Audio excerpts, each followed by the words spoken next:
Buonasera, benvenuti alla TG Sicilia. Vediamo i titoli di questa edizione.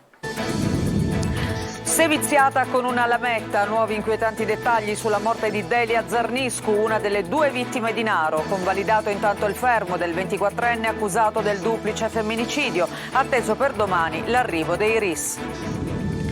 Disco verde all'Arsa, la manovra finanziaria. Approvato anche un emendamento storico che prevede assunzioni alla Regione per donne vittime di violenze e per i figli delle vittime di femminicidio. Via libera anche ai maxi store nei centri storici, divise le associazioni di categoria. Ponte sullo Stretto, entro l'estate l'avvio del cantiere. Lo annuncia Pietro Ciucci, amministratore delegato della Stretto di Messina SPA, all'incontro con il sindaco Basile. Influenza stagionale con picchi mai registrati fino ad oggi. I più colpiti i bambini, disponibile un nuovo vaccino contro il Covid. Palermo ultima in Europa per qualità della vita, c'è chi sceglie di emigrare e chi resta ma non è soddisfatto. Intanto per fronteggiare l'emergenza rifiuti aziende private rimuoveranno le tonnellate di spazzatura dalle strade. A Catania, dopo il raid vandalico alla scuola Vitaliano Brancati a Librino, residenti e insegnanti pretendono maggiori controlli sul territorio. Il plesso resterà chiuso fino a giovedì. Un rapper dal cuore d'oro a Catania, il cantante Skinny ha deciso di devolvere il ricavato dei suoi download al quartiere di San Cristoforo. E infine il calcio, il neoacquisto del Catania, Nana Welbeck, ospite a corner su Telecolor, chiede tempo ai tifosi.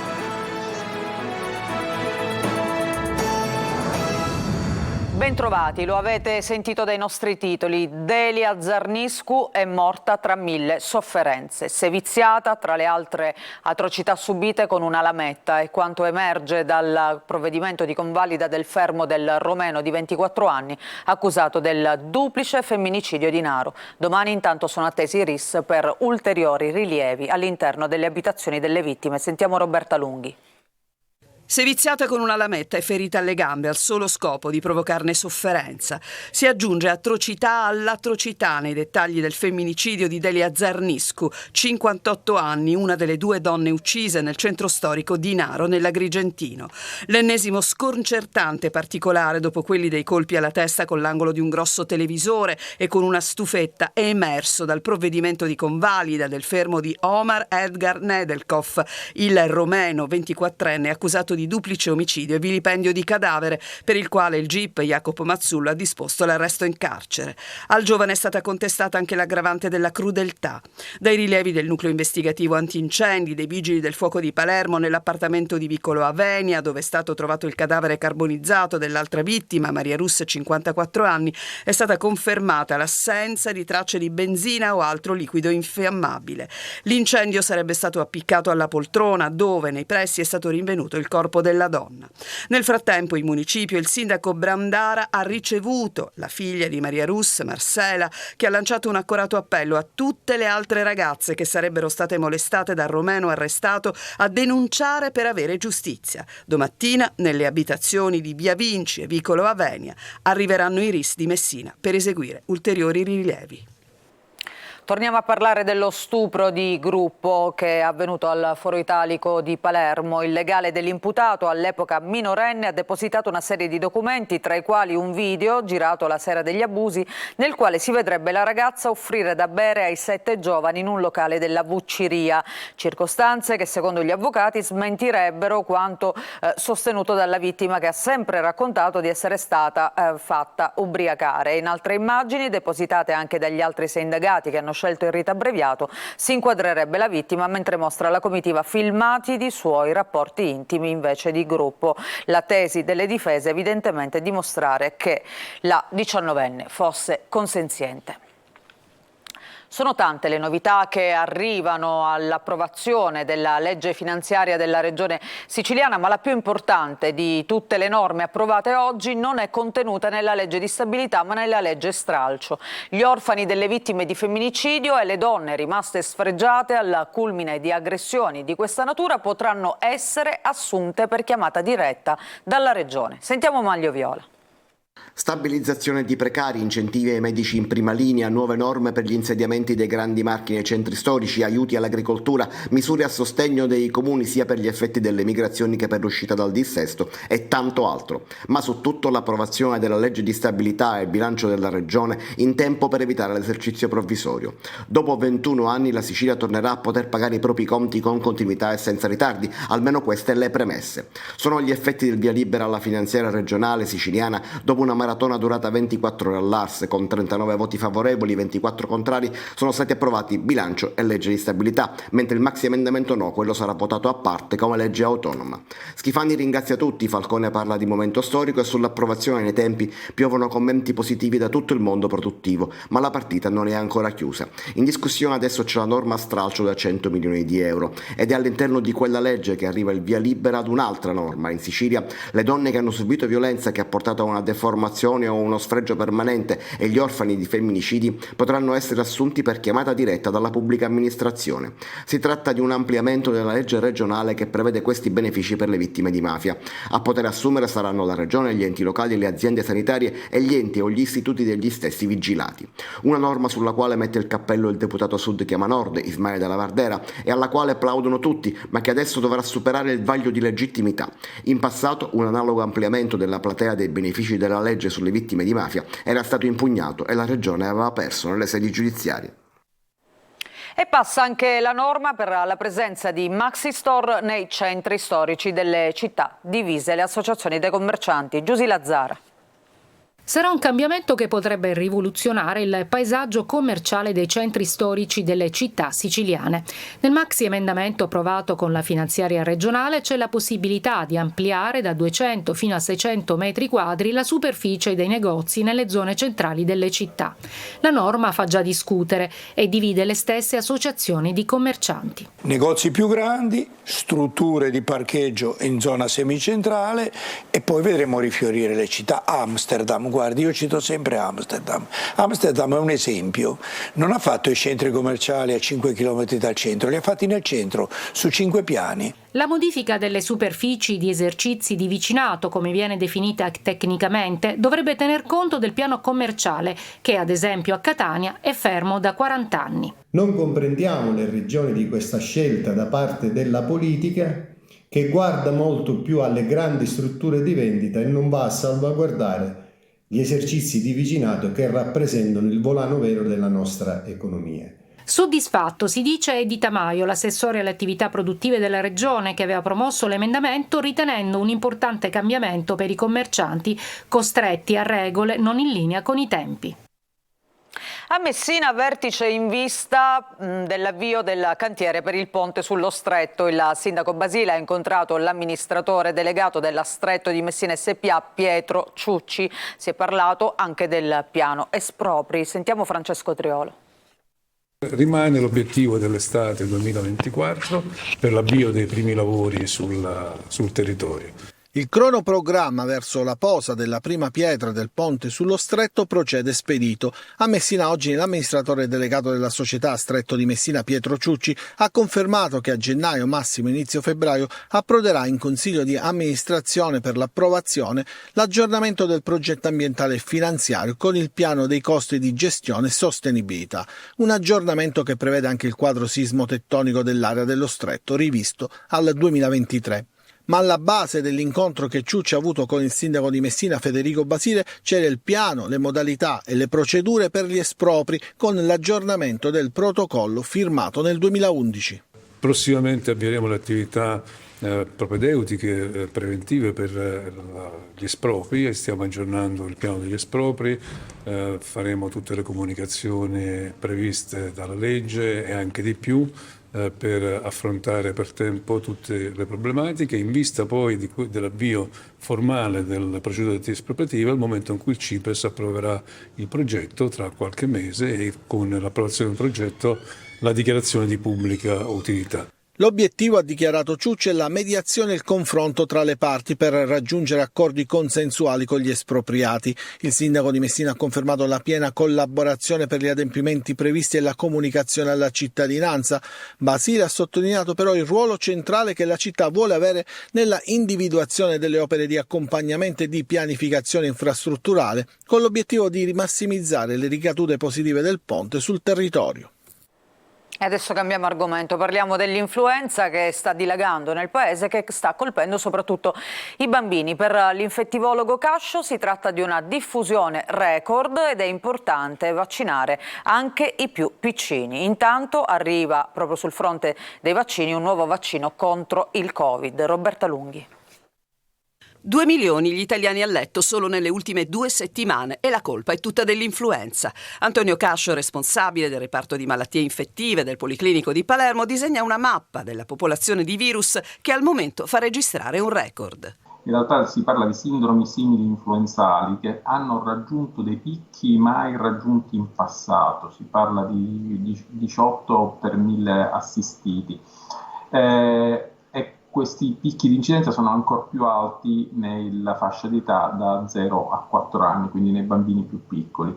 I bambini più piccoli sono quelli che nel corso degli ultimi anni non hanno sviluppato un patrimonio immunitario per difendersi dall'infezione. Per loro ha senso praticare il vaccino anti-influenzale? Sì, ha senso, nel senso che i bambini sono quelli che più frequentemente si ammalano.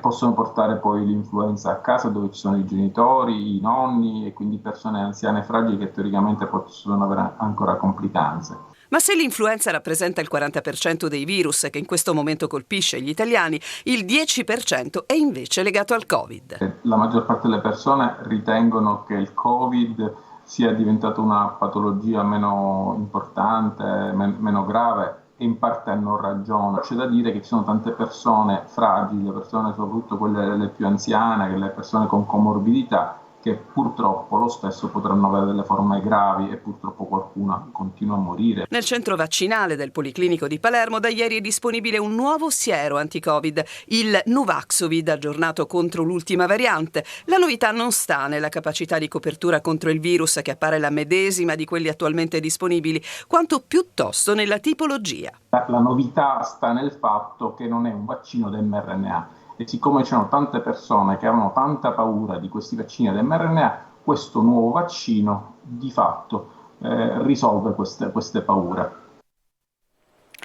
C'era un rapporto di vicinanza tra il dottore Arnaldo La Barbera e alcuni esponenti di Cosa Nostra. La prima volta che ho sentito il nome di La Barbera fu dopo una rapina a Palermo nei primi anni 90, quando aveva sparato a un rapinatore della zona Acquasanta, uccidendolo. Lo ha detto il collaboratore di giustizia Francesco Onorato al processo sul depistaggio delle indagini della strage di Via D'Amelio che si celebra a Caltanissetta. Un poliziotto, ha continuato Onorato, non poteva permettersi di uccidere una persona per le regole di Cosa Nostra. Biondino mi dice anche però che Riina e i Madonia tenevano a questo La Barbera, che lo avevano nelle mani, e allora avevano archiviato questa cosa e non se n'è fatto più nulla. Le classifiche continuano ad inchiodare Palermo agli ultimi posti. La qualità della vita è insoddisfacente, lo dicono i residenti palermitani, ma anche chi ha scelto di andare a vivere all'estero. Marco Gulla. I palermitani non sono assolutamente soddisfatti della loro qualità di vita in città. Ne abbiamo ampiamente parlato. La città dove si vive meglio è Zurigo, dove il 97% dei residenti è soddisfatto dei servizi che offre la città svizzera. Sarà per la qualità dell'aria, per colpa della spazzatura, per i trasporti poco efficienti. Fatto sta che Palermo continua ad essere inchiodata sempre negli ultimi posti delle classifiche di vivibilità. E così abbiamo chiesto ad alcuni residenti se davvero queste classifiche rispecchiano la realtà quotidiana.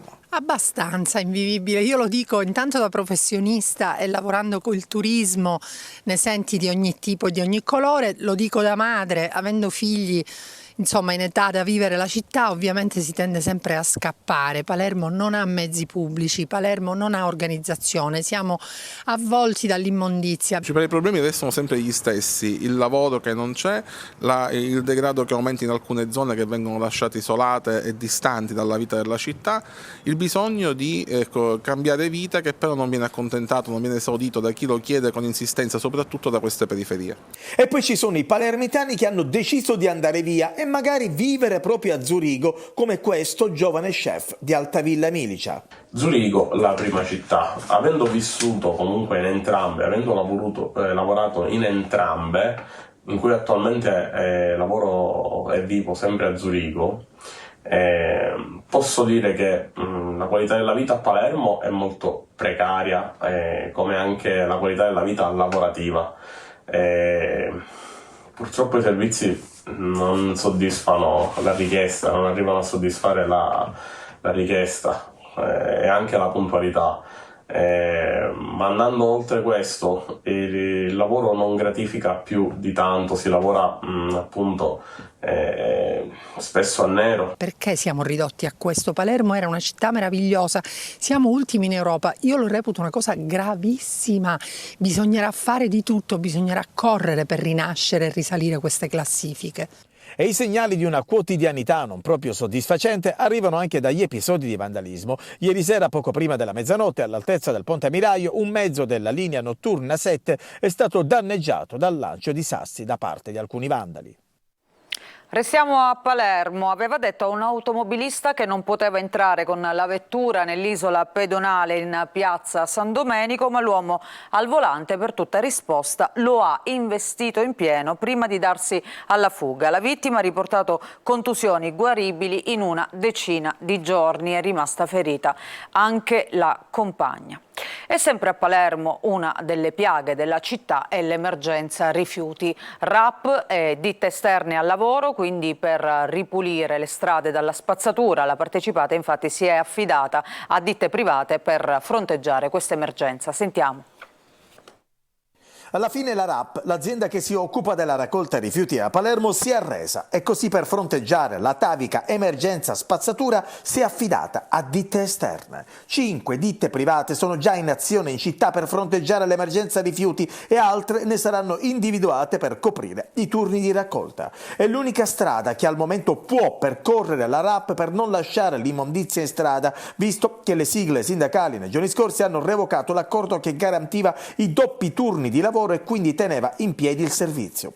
Una decisione inevitabile, comunica l'azienda, l'unica per sgonfiare l'emergenza che ancora in diversi quartieri periferici di Palermo è ben presente. Ad incidere sulla scelta della RAP di collaborare con ditte esterne anche il malumore del sindaco Lagalla, che nei giorni scorsi aveva proprio dato un out-out alla partecipata. La RAP inoltre ha predisposto trasferimenti temporanei interni di personale, circa una trentina, da altri servizi non essenziali per supportare in questa delicata fase sia la raccolta indifferenziata sia il porta a porta. Nelle prossime ore in programma interventi nei quartieri del villaggio Santa Rosalia, Sperone, Viale Michelangelo, via Brunelleschi, Viale dell'Olimpo, via Lanza di Scalea, via Rombolo, il quartiere di Ballarò, Zisa e poi Cappuccini. A Catania, dopo il raid vandalico all'Istituto Vitaliano Brancati di Librino, si contano i danni e si cercano i responsabili, ma anche le soluzioni. Il presidente della sesta municipalità sollecita un maggiore controllo del territorio. Tonino De Mano. È rimasta, come potete vedere, soltanto la staffa. Qui c'era una delle tante lavagne interattive, la cosiddetta LIM, in questo caso della classe quinta C della primaria. Dopo un lungo inventario, ancora non definitivo, sono 6 le LIM sottratte dall'Istituto Vitaliano Brancati di Catania, vandalizzato durante la chiusura per le festività natalizie ed ancora chiuso, con 300 bambini tra infanzia, elementari e medie costretti a prolungare le vacanze. La scuola riaprirà tra giovedì e venerdì, non prima di aver bonificato tutti gli ambienti, dove anche oggi l'aria è irrespirabile a causa dell'incendio appiccato in segreteria.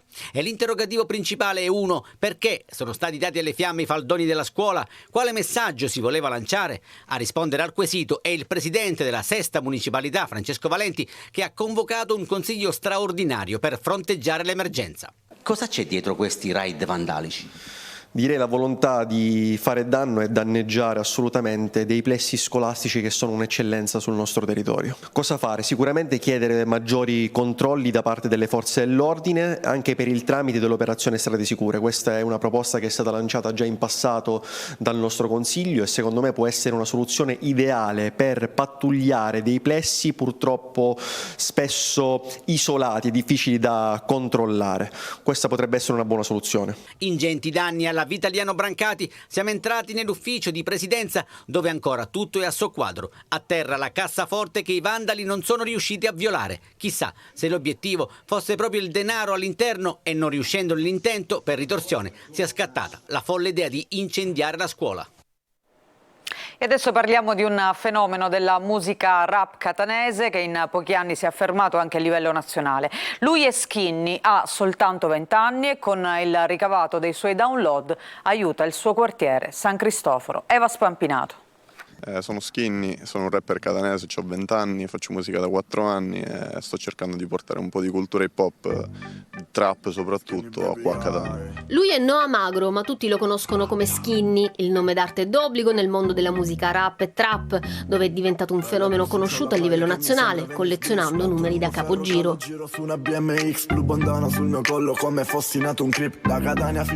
Oltre 300 milioni di streaming tra YouTube e Spotify, un disco d'oro, Blue Bandana e un altro in arrivo, concerti in tutta Italia, proposte dalle multinazionali della musica, ma voglia di farcela da solo, senza etichette, rimanendo indipendente, qui nel suo quartiere, San Cristoforo. Per l'esigenza di voler costruire qualcosa attorno a me, qualcosa per la mia città, infatti adesso sto lavorando all'apertura di alcuni studi di registrazione, degli uffici, diciamo un punto logistico per tutta la mia attività e anche per chi verrà dopo di me, cioè spero di fare qualcosa proprio per le persone che amano fare questo e lo vogliono fare per lavoro. Spesso la musica trap viene associata a dei messaggi legati alla criminalità. Tu che tipo di messaggi lanci con i tuoi testi nelle tue canzoni? Il seme che cerco di dare ai ragazzi che mi seguono è questo, il riscatto sociale, seguire sempre i propri sogni. Sicuramente spesso parlo anche di criminalità e realtà di disagio in modo molto esplicito,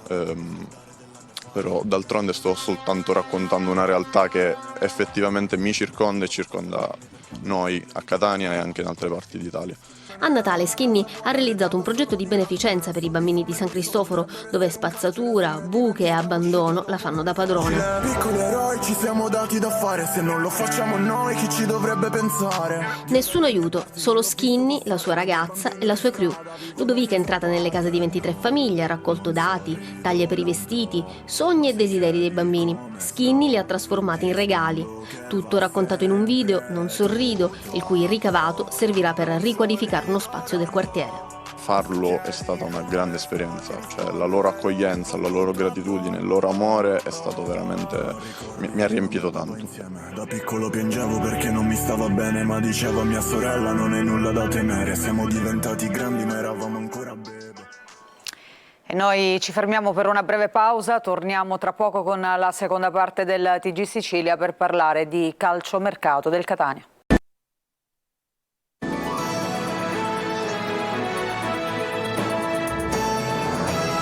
Seconda parte del nostro giornale, ancora una volta ben trovati. Adesso il calcio. Ieri sera a Corner ospite Nana Welbeck, il centrocampista tornato in rosso-azzurro in questa sessione di mercato. Con lui è stata analizzata la sconfitta di Crotone, ma soprattutto il momento del Catania. Francesco Triolo.